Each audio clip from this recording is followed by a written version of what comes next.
Ассалаумағалейкум, құрметті көрермендер. Бүгін қазақтың номер бірінші ұлттық тағамы ет асатын боламыз. Сорпасымен бірге қамырын қалай дұрыс шаямыз, идеальный қамыр қандай болады, барлығымен осы видеода бөлісетін боламын.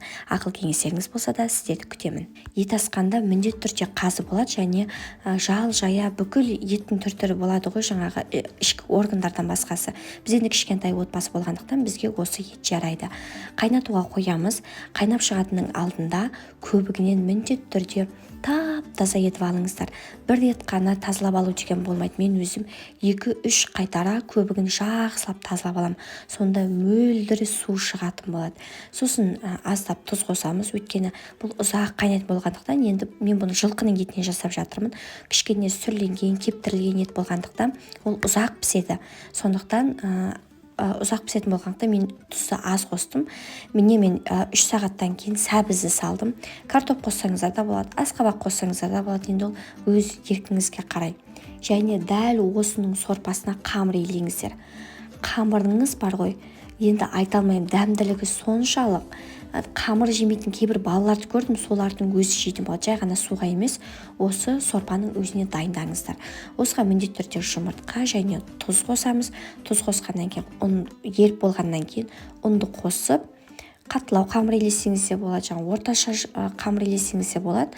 Бірақ сізде қамыр езілмейді, өзінің сорпасын және міндетті түрде жұмыртқа болу қажет. Кейбір кезде жұмыртқа қосса да кейбір қамырлар былжырап езіліп кетеді. Ол енді тұздың аздығынан. Тұзды көбірек қосыңыздар. Тұз міндетті түрде жақсы молынан болған дұрыс, аш қамыр болған дұрыс. Қамырды илеп болғаннан кейін тұздықты дайындап қойыңыз. Пиязды ұсақтап тұрайсыз да, жаңағыдай сорпаға шыққан майды сүзіп алып, бөлек отқа қоюға арналған ыдысқа, сөйтіп соның үстіне жаңағы пиязды турап қоясыз. Турап салып қоясыз. Мен кейбір жерлерде көрдім, жай соның ыстығында пиязы өледі деп айтады да, яғни кішкене ғана жұмсарады, былайша айтқан кезде гірт-гірт болып тұрады. Ал біздің оңтүстік жақта ондайды ұнатпайды. Біз кәдімгідей пиязды ішіне салып кәдімгідей пісіріп алған жақсы көреміз. Қамыр жайғанда бірнеше правила бар. Бастапқы кезде ұнды көп қосасыз. Мен оны көп қамырға байланысты видеоларымда жиі айтамын. Және тек шет-шетін басып, ортасына дөмпешік ориентир жасап аласыз. Одан кейін айналдырып оқтаумен жаятын кезде бастапқы кезде қамырдың шетін баспаймыз. Тек үлкейгеннен кейін ғана басасыз. Соңғы бір кеңес, тура видеоға қарасаңыздар, менің қолым қамырға тиіп тұрған жоқ. Осылай жерге қарай ұрып тұрып илесеңіздер, шеттері қалың болмай біркелкі болып шығады.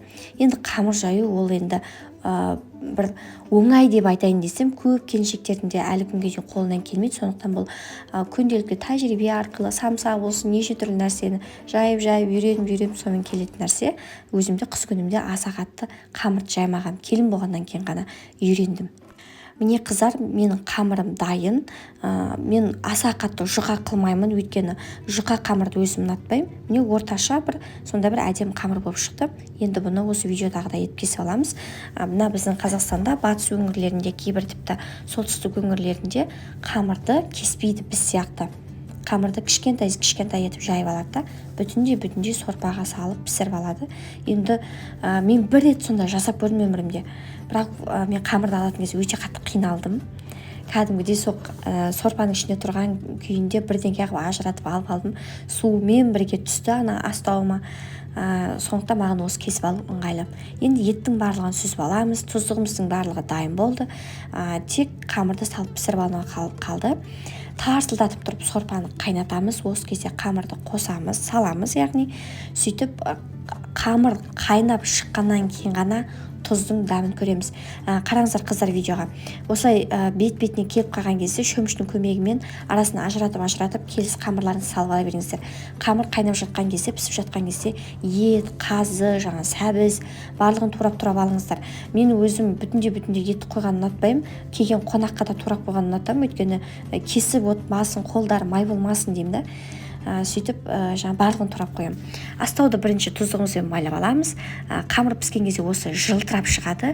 Және егер де тұз тым көп болатын болса, салқын су құясыздар, тастай қара су құйып, одан кейін қамырды осылай шолпының көмегімен алып аламыз. Біздің оңтүстікте қамыр сүзгішті шолпы деп айтамыз. ал сіздер қай өңірден қарап отырсыздар және сіздерде осы диалект сөздерді қалай айтасыздар. Қамырды сүзіп алғаннан кейін кішкене майлаймыз, шылқылдатып жібермеңіздер. Одан кейін үстіне жаңа тураған еттеріміздің барлығын салыңыздар. Енді үйімізде апта сайын ет аспасақ та міндетті түрде 2 аптадан кем дегенде 1 айда 1 рет осы өзіміз үйде рахаттанып ет асып жейміз. Әркім әртүрлі ет асады. Қандай да бір пікір, кеңестеріңіз болса міндетті түрде комментарийға қалдыра кетіңіз және подписаться етіп қоңыраушаны басуды ұмытпаңыз.